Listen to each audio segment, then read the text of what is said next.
नमस्कार मैत्रिणींनो, कसे आहात सगळे। मी स्नेहा आपल्या हिरकणी मेकओव्हरमध्ये मनापासून स्वागत करते। तर आज आपल्याला मी दाखवणार आहे की ब्रायडल लुक मी केलेले कसे आहेत। आलेली आहे तिचे आपण जस्ट आयब्रो केलेले आहे। तिचा आपण ब्रायडल लुक ही केलेला होता।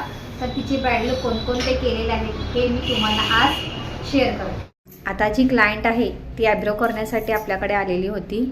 आयब्रोज तिच्या डन झालेल्या आहेत, प्लस ती आपल्याकडे मेकअपला सुद्धा आलेली। तर ब्राइड मेकअप आपण तिचा केलेला। तर तिला बघूया की कसं वाटतंय, की ब्रायडल लुक कसा वाटला। मेकअप खूप छान झालेला, मस्तच। आवडला ना तुला?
तुम्हाला असे नवनवीन ब्रायडल लुक बघायचे असतील तर माझ्या चॅनलला लाईक, सबस्क्राईब आणि शेअर करायला विसरू नका।